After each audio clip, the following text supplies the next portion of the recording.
Pierre Terrail de Bayard est le symbole du chevalier sans peur et sans reproche. Son histoire est digne des plus grands récits de la chevalerie. Nous connaissons assez bien la vie de Bayard grâce à deux de ses contemporains.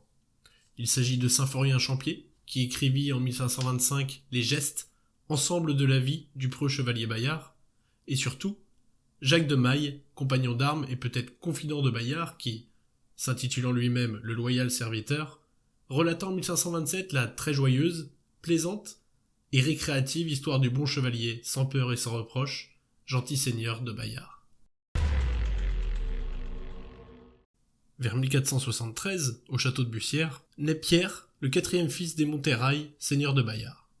Les Terrail ont payé cher l'honneur de servir le roi de France depuis le XIVe siècle. Effectivement, bon nombre de chevaliers de leur famille y ont laissé leur vie. Le jeune Pierre se passionne vite pour les jeux violents, la chasse, l'équitation. À cette époque, dans les familles nobles, seul l'aîné héritait du domaine. Les autres devaient se tourner soit vers les armes ou les ordres, soit le rouge ou le noir. Quand son père lui demande l'état qu'il veut tenir plus tard, Pierre Terrail choisit sans hésiter les armes. Grâce à l'appui de son oncle Laurent Allemand, évêque de Grenoble, Bayard fut présenté à 13 ans au duc Charles de Savoie, qui séduisit par sa bonne mine et son adresse à manier le cheval. Il prit alors rang parmi les pages. Charles VIII, émerveillé de la grâce et du sang-froid du jeune chevalier, le demanda alors au duc de Savoie.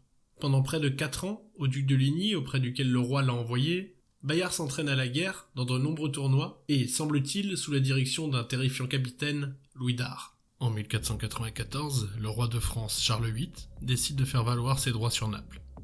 Les guerres d'Italie commencent. Il franchit alors les Alpes et s'avance sans obstacle jusqu'à Naples. Pierre Terrail l'accompagne au sein de la compagnie de Ligny.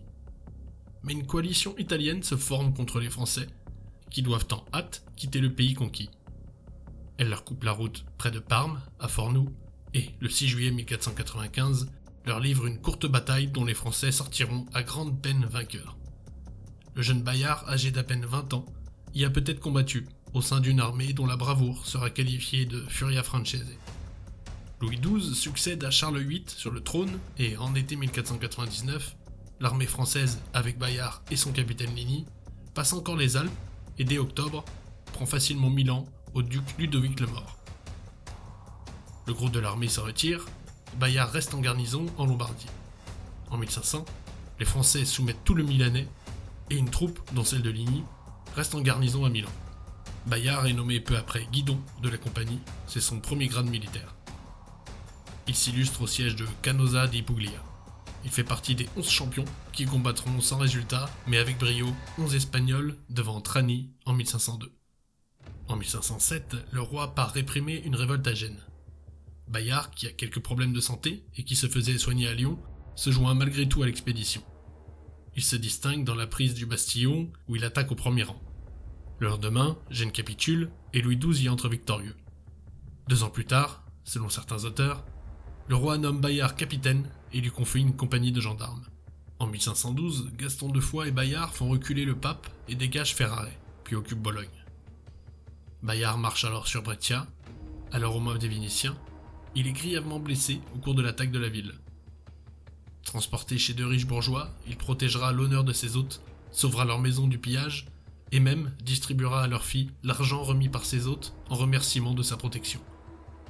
À peine guéri, il rejoint Gaston de Foix devant Ravenne pour participer à une victoire éclatante et coûteuse où Gaston de Foix trouve la mort. Dans un combat autour de Pavie, Bayard est à nouveau blessé, il rentre se faire soigner à Grenoble. L'armée, épuisée, revient en France. Bayard va combattre ensuite en Navarre, puis en Picardie contre Henri VIII d'Angleterre, qui a envahi la France. Lorsque François Ier monte sur le trône, il nomme Bayard lieutenant général du Dauphiné. Pendant 9 ans jusqu'à sa mort, il va se distinguer dans sa province par ses excellentes capacités d'administrateur et son dévouement à son peuple. Il lutte contre les fléaux, contre la peste, contre la famine, les inondations, mais également contre les bandes de pillards qui profitent de ces calamités. Le roi reprend les projets italiens et revendique non seulement Naples, mais aussi le Milanais. Pendant toutes ces campagnes, Bayard se couvre de gloire. Furieux aux ennemis, mais doux, paisible et courtois aux amis, selon le loyal serviteur. Il ménageait alors la vie de ses hommes, exposait facilement la sienne, acceptant et provoquant les défis des chefs ennemis. Le 13 septembre 1515, l'armée campe au sud de Milan, occupée par les Suisses qui se lancent à l'assaut des Français. c'est la bataille de Marignan, remportée au bout d'une trentaine d'heures, surtout grâce à l'artillerie et avec l'aide des Vénitiens. Le roi lui-même a participé au combat. Selon Symphorien Champier, au soir de la victoire, donc le 14 septembre, de nombreux jeunes nobles sont armés chevaliers par leur capitaine et, sur sa demande insistante, François Ier lui-même a été adoubé par Bayard. Les guerres d'Italie terminées, après les différentes paix de 1516, Bayard participe aux premières batailles qui opposent François Ier à son plus redoutable adversaire, Charles Quint. Comme ses ancêtres, Bayard meurt au service de son roi. Le 29 avril 1954, à Romagnano dans le Milanais, alors qu'il protégeait la retraite de l'armée française, il meurt d'un coup d'arquebuse. C'est après la trahison du connétable de Bourbon, passé alors du côté de Charles Quint, que l'armée française fut contrainte d'abandonner le Milanais. Quand il sentit le coup, il se prit à prier. Jésus, et puis dit « Hélas, mon Dieu, je suis mort ». Il prit son épée par la poignée et baisa la croisée en signe de la croix. Il devint tout blême et pensa tomber. Mais il eut encore le courage de prendre l'arçon de la selle et demeura jusqu'à ce qu'un gentilhomme l'aida à descendre et le mit sous un arbre. Il demeura en vie encore 2 ou 3 heures, et par les ennemis lui fut tendu un beau pavillon et un lit de camp sur quoi il fut couché. Tel est le rapport que fit de la mort de Bayard le loyal serviteur.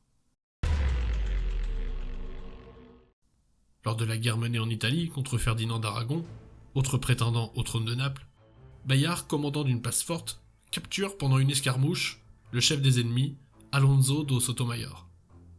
L'ayant traité généreusement bien, que l'Espagnol, prisonnier sur parole, ait essayé de s'enfuir, il le libère alors contre une rançon de 1000 ducats. Sotomayor s'étant plaint d'avoir subi de mauvais traitements, Bayard le somme de se rétracter et, devant son refus, le défie en combat singulier. Bien que le duel ait lieu à pied, sur la demande de l'Espagnol qui craignait de rencontrer un si habile cavalier, il se termine par la victoire de Bayard et la mort de son adversaire. Peu de temps après son combat contre Sotomayor, Bayard, nous raconte le loyal serviteur, s'empare lors d'une embuscade en compagnie de son camarade Tardieu d'un trésorier ennemi porteur de 15 000 ducats. Selon l'usage, l'argent est en totalité pour Bayard. Il se montre tout d'abord ironique quand son camarade, qui voulait se retirer au pays, lui en demande la moitié. Puis, se mettant à rire, il donna la moitié à Tardieu et distribua le reste à ses gens, sans rien garder pour lui-même. Le trésorier fut, quant à lui, libéré sans rançon. En octobre 1503, l'armée, après la défaite de Cerignola, se replie sur les bords de Garigliano, au nord de Naples. Là, sur un pont, Bayard a tenu tête seul face à 200 Espagnols. Cette action d'éclat, entrée dans la légende, porte à son comble la réputation de Bayard. En 1521, la guerre commence entre la France de François Ier et l'empire de Charles Quint. François Ier confie à Bayard la défense de la place forte de Mézières, située sur la Meuse que menace l'armée impériale. Le 31 août, les ennemis mettent le siège devant la ville dont laquelle Bayard a fait restaurer les défenses, et leurs chefs, Nassau et Sickingen, envoient un héros à la garnison pour l'inviter à se rendre. Bayard lui répondit « Vous vous en retournerez et leur direz que mon maître avait beaucoup et plus de suffisants personnages en son royaume que moi pour garder cette ville.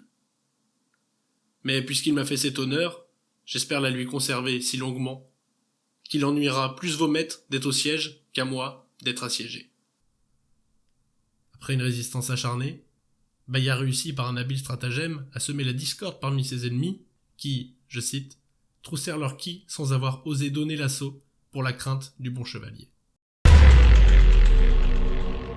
Une incroyable série de fausses manœuvres, tant au XIXe siècle avec le préfet d'Ossé qu'au XXe siècle sous l'occupation allemande, ont abouti à la disparition probablement définitive des restes de Bayard. À la collégiale Sainte-Entrée de Grenoble se trouve un mausolée funéraire que la Restauration a élevé à sa mémoire. Sur la place du même nom, on trouve une statue sculptée par Radji. À Pontcharrat, sa ville natale, une statue équestre porte son regard vers le château de ses ancêtres.